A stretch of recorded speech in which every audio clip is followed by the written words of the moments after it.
Mis apreciados hermanos, me da mucho gusto saludarles en esta hora. Agradecemos esta oportunidad de poder llegar hasta los hogares de cada uno de ustedes, hasta donde nos estén sintonizando con esta transmisión. Y agradecerles por estar en este momento dispuestos para estudiar la palabra de Dios. Todos de alguna manera hemos sido impactados a través de esta pandemia. Eh, Recién nos hemos enterado de personas muy apreciadas que pues han descansado ya en la tumba por esta pandemia.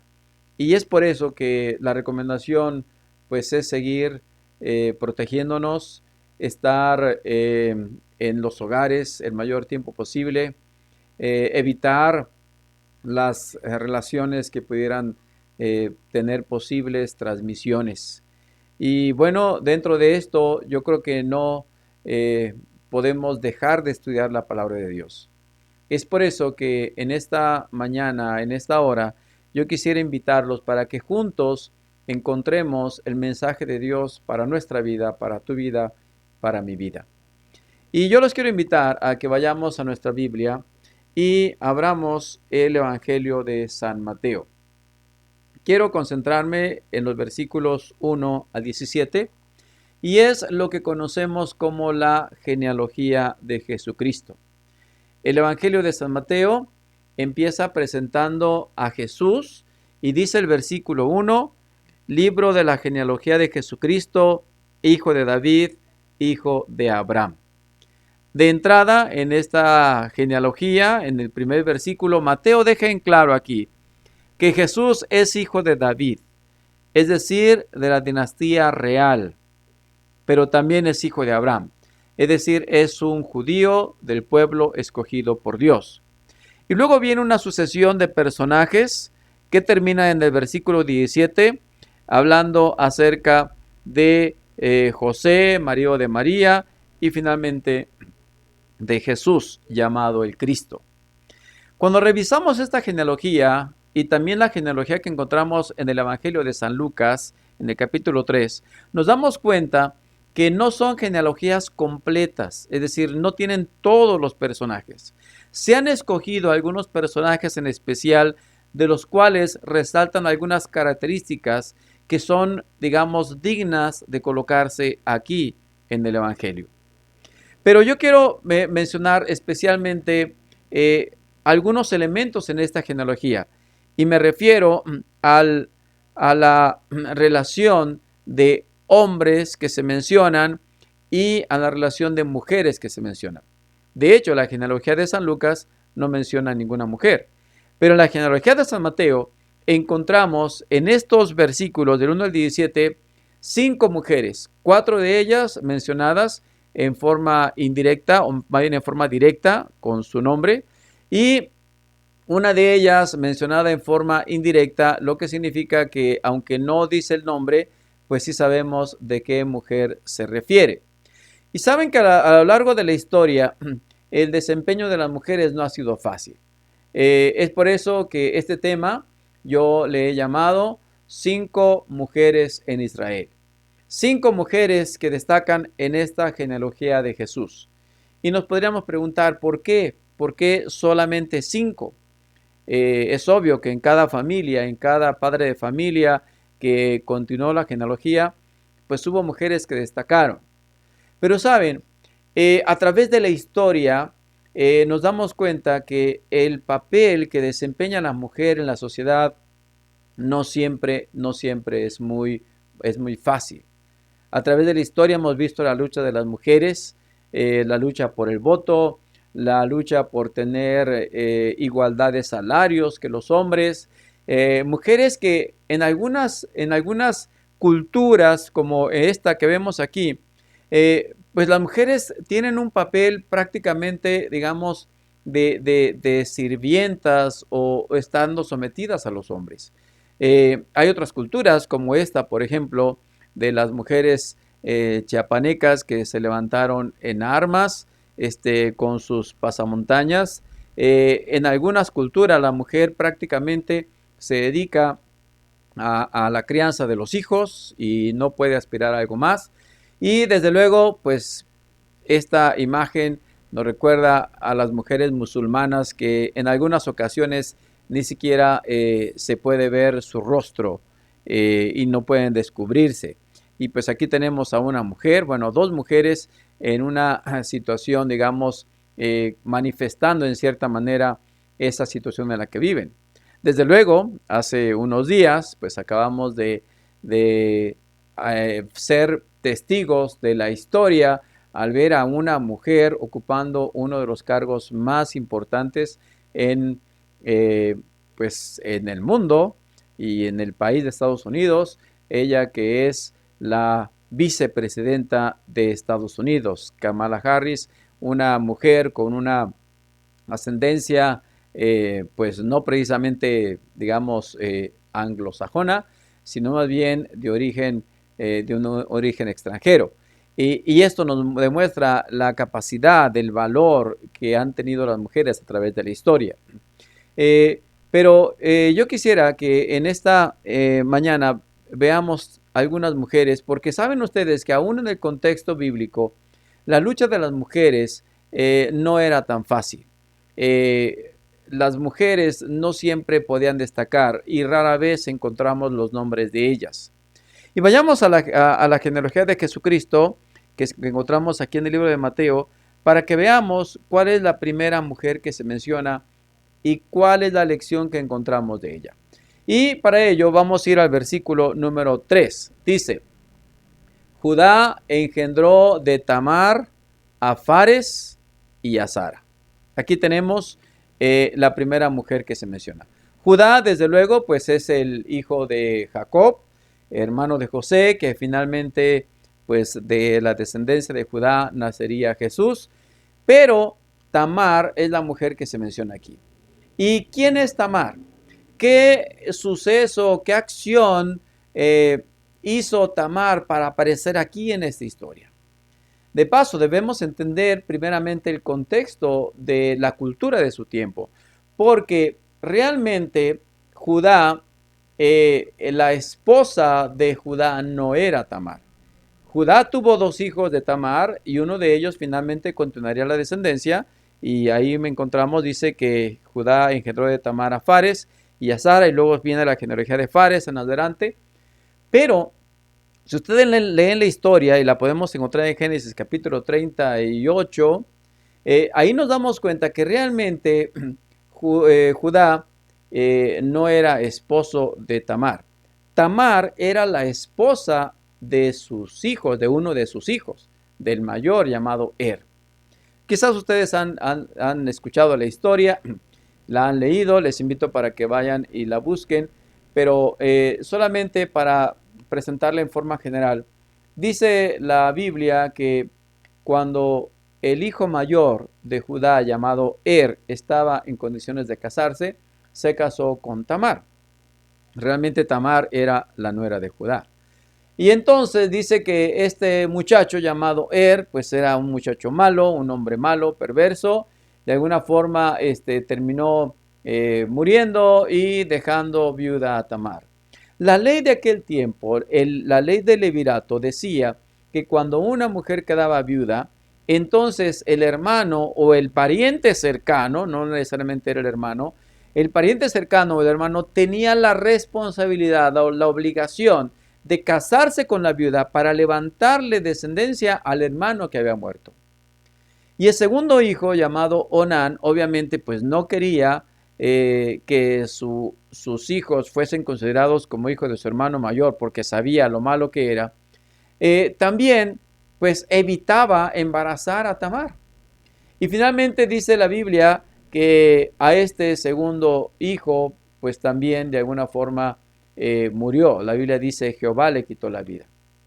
Ahora sí, imagínense a una mujer dos veces viuda, pues diríamos sería como la viuda negra, y entonces pues quedó viuda, y el siguiente hijo con el que tenía la responsabilidad de casarse era menor. Y entonces Judá le dice, mira, vete a la casa de tu padre, cuando ya te llame y cuando crezca mi hijo, más bien te voy a llamar y entonces te voy a dar en esposo a Selá, que era el tercer hijo.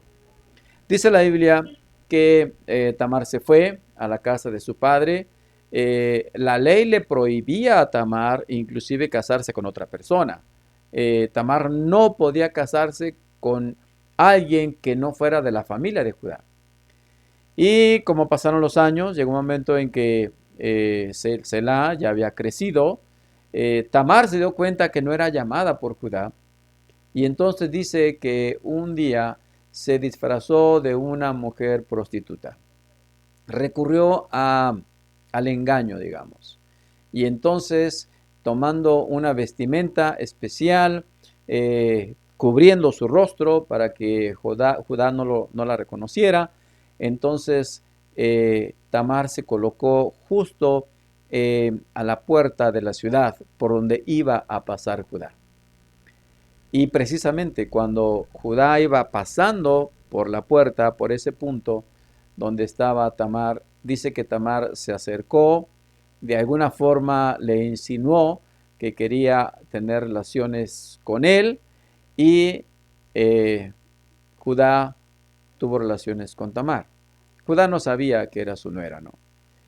Y después de que terminó la relación, eh, la mujer le dice, bueno, ¿qué me vas a dar?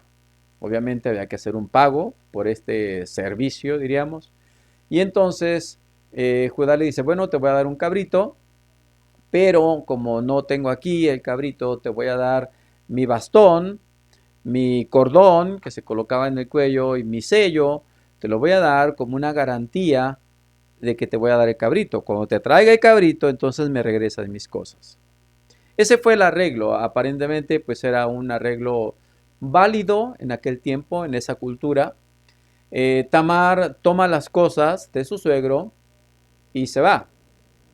Más adelante dice que Judá le pidió a un amigo que llevara el cabrito y preguntara por esta mujer que era la ramera que estaba en esa ciudad y no la encontró. Obviamente no había ninguna ramera porque pues Tamar no era una ramera. Pero pasaron los meses y llegó el momento en que pues Tamar quedó embarazada. Y dice la Biblia, ustedes lo pueden leer, es un relato bíblico, perdón, dice que entonces rápidamente Judá la mandó traer. La mandó traer porque ella había cometido un pecado, haber tenido relaciones con alguien que no fuera de la familia de Judá. Y cuando Tamar llegó y todo el mundo estaba listo para quemarla, ese era el castigo por la infidelidad, dice que Tamar dijo lo siguiente, dijo ella, pero ella cuando lo sacaban envió a decir a su suegro, del varón cuyas son estas cosas, es decir, el dueño de estas cosas es la que me ha embarazado. Y dijo, mira ahora de quién es esto. Y entonces sacó el sello, el cordón y el báculo y Judá se dio cuenta que eran sus cosas. ¿Saben cómo le llama Judá a Tamar? Más adelante, cuando finalmente se da cuenta Judá de lo que había hecho, dice, más justa fue ella que yo. Y saben, Tamar pasa a ser parte de la familia de Judá.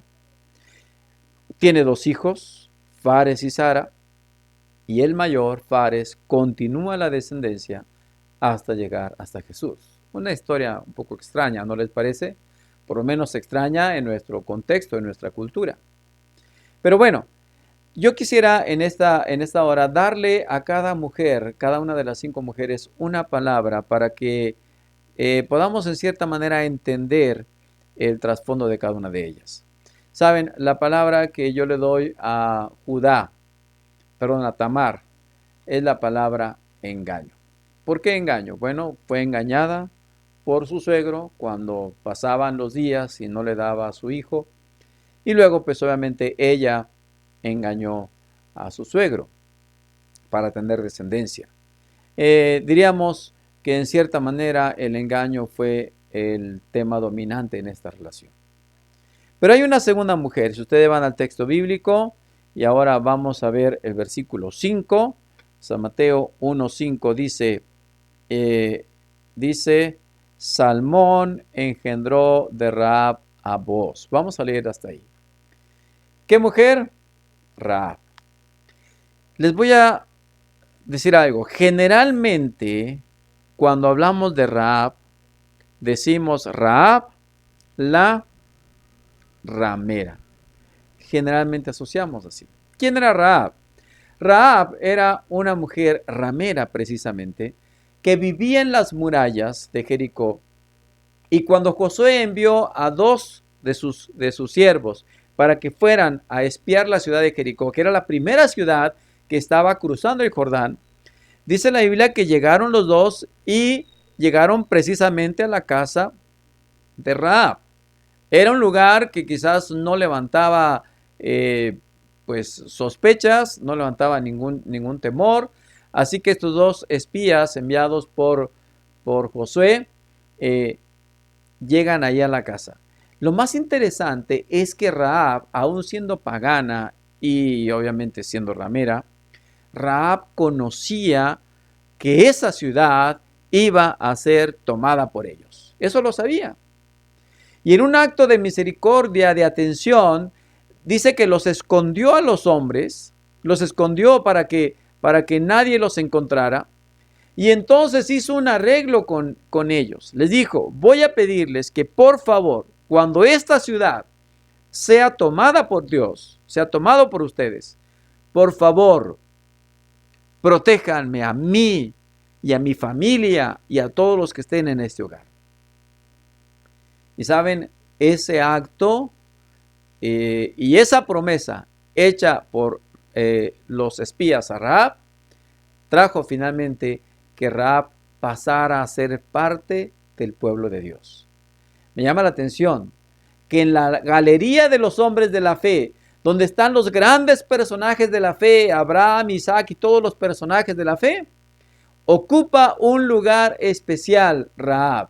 Y dice, por la fe Rahab, la ramera, y esto está escribiendo Hebreos, del escritor Hebreos, no pereció juntamente con los desobedientes, habiendo recibido a los espías en paz. Noten ustedes cómo en esta relación de personajes de la fe aparece Rahab con un lugar especial.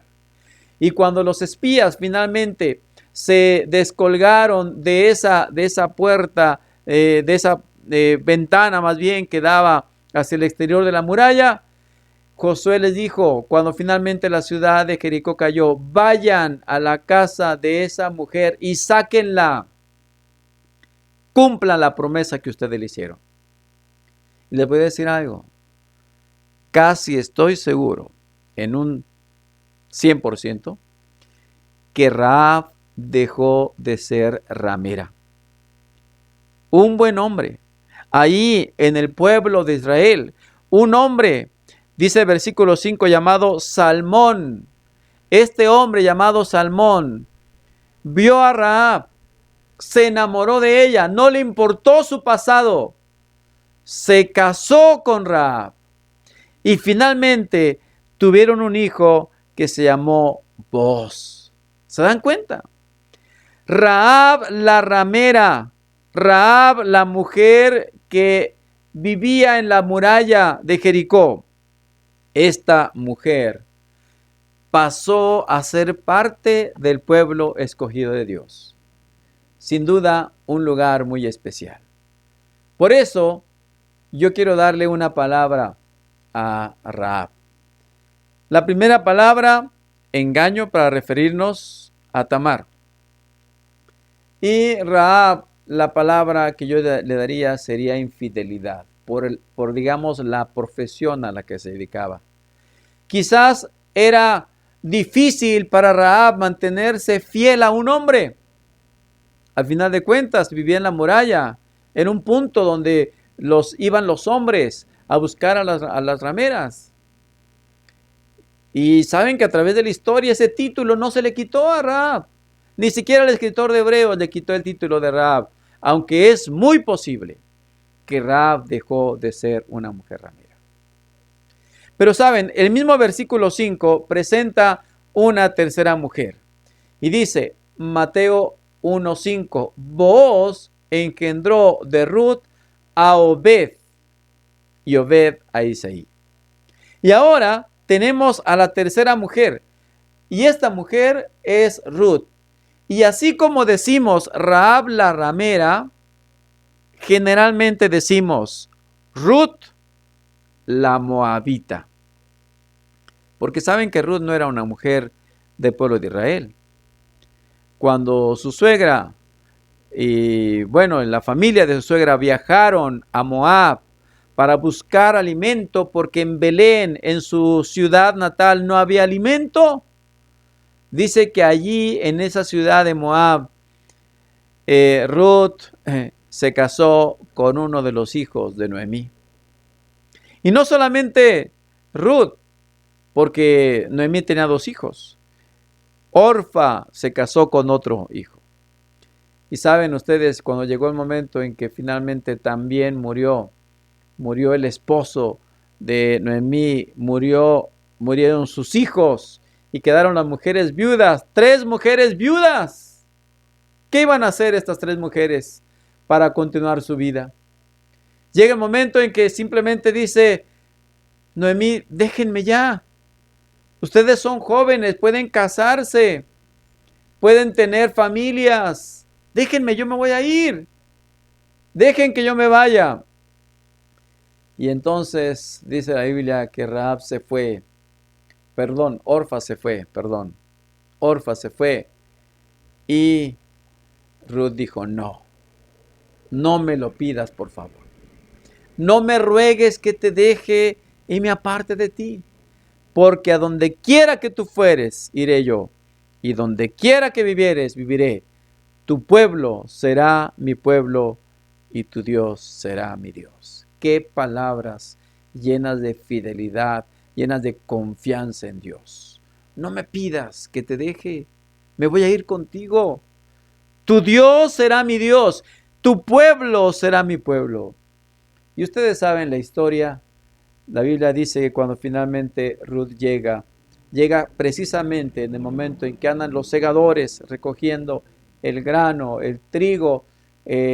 Ruth va y entonces allí encuentra finalmente a un personaje que las rescata a las mujeres, las redime. Ese pariente cercano tiene el valor de redimir, de casarse con Ruth, este hombre llamado Boz, y entonces pasa a ser parte de la genealogía de Jesús. Ya no es Ruth la moabita, no, ahora es Ruth, la hija de Dios, del pueblo de Dios.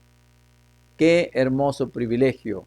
Por eso, si escogimos la palabra engaño para referirnos a Tamar y la palabra infidelidad para referirnos a Rahab, la ramera, para Ruth, la palabra que yo quiero colocar es redención.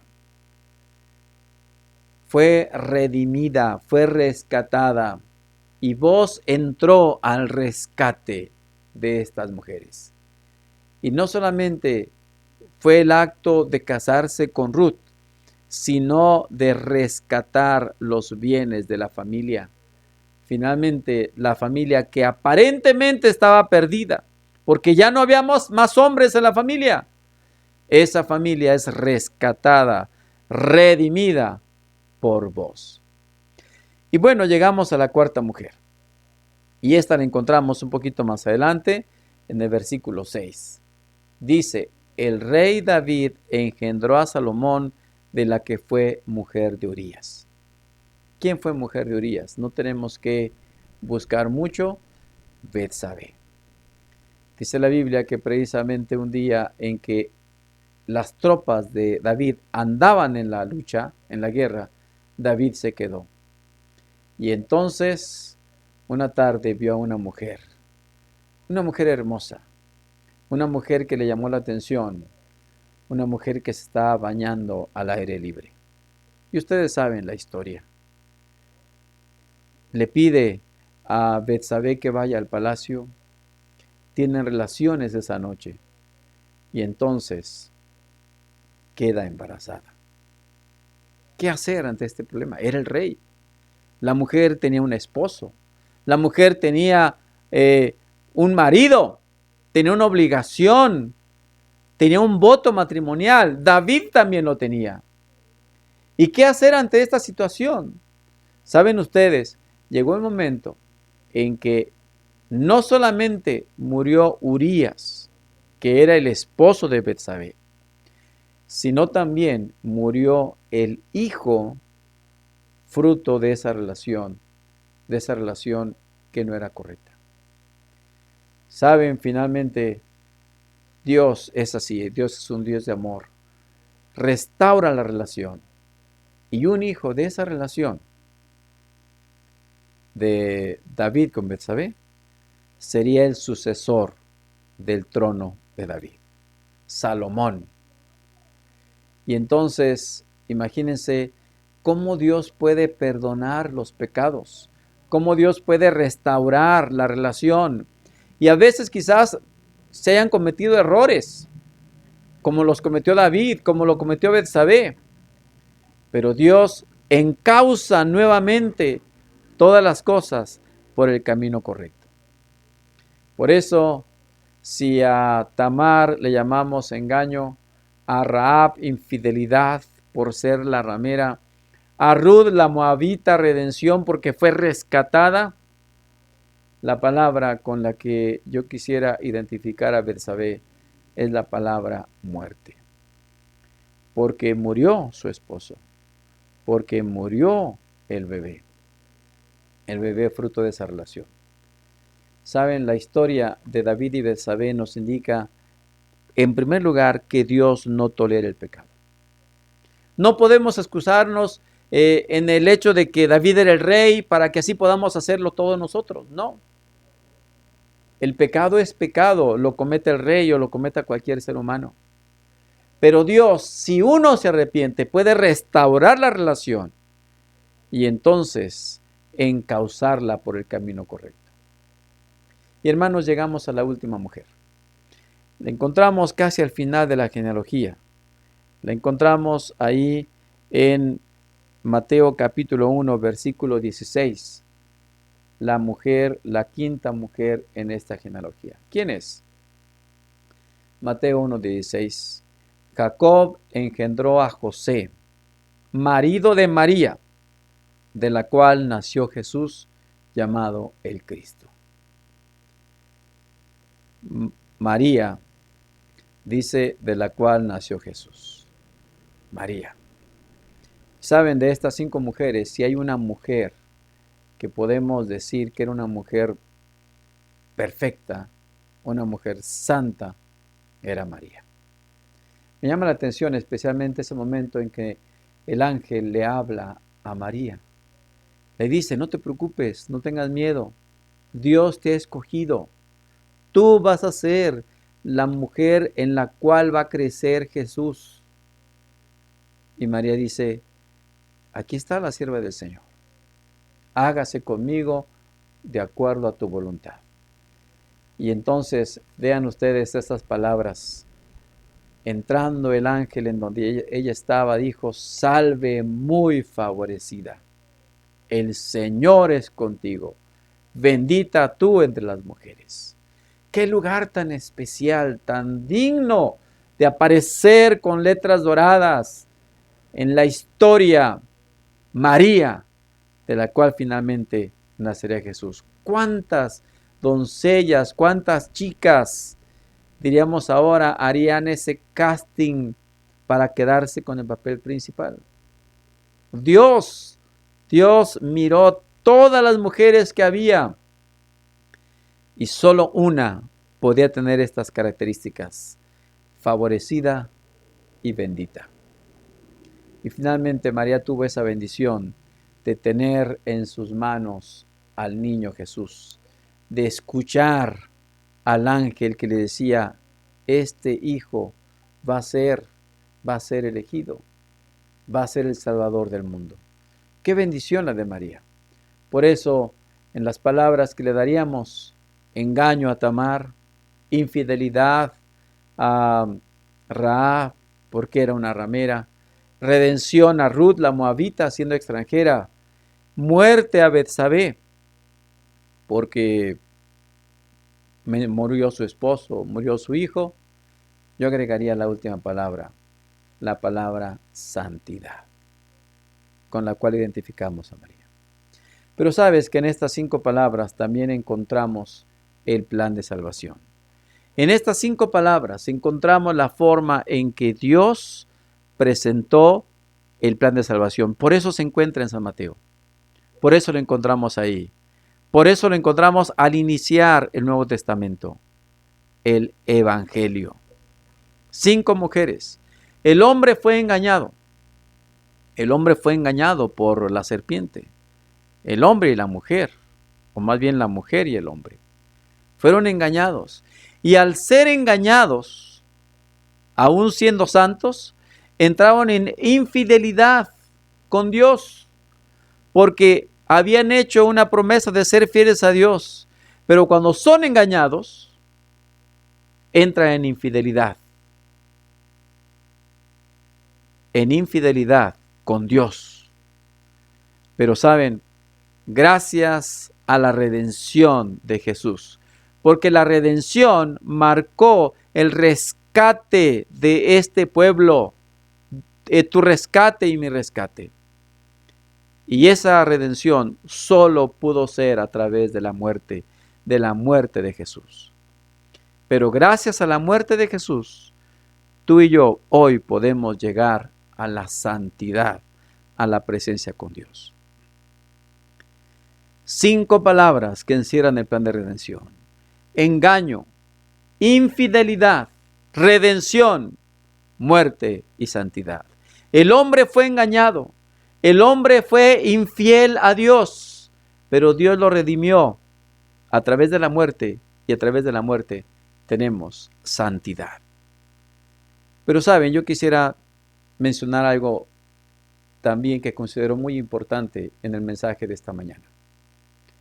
Y es precisamente el texto que leímos en 1 Corintios 1, 27 al 29. Sino que lo necio del mundo escogió Dios para avergonzar a los sabios. Y lo débil del mundo escogió Dios para avergonzar a lo fuerte. Y lo vil del mundo y lo menospreciado escogió Dios. Y lo que no es, para deshacer lo que es, a fin de que nadie se jacte en su presencia. Yo no sé cómo está tu vida. Yo no sé si en algún momento quizás has cometido errores como los que cometió David con Betsabé. Yo no sé si en algún momento quizás has vivido una vida de pecado como lo vivió Rahab, dedicándose no sé cuántos años a este tipo de oficio, a ser ramera. Yo no sé, quizás inclusive hasta te consideras extranjero como Ruth la moabita. Yo no sé cuál sea ese trasfondo que tú has vivido. Quizás no tan positivo, no tan bueno como en el caso de Tamar. Pero si tu vida es como la de Tamar, como la de Rahab, como la de Ruth, o quizás cometiste pecados como los de Betsabé, quiero decirte que Dios te llama.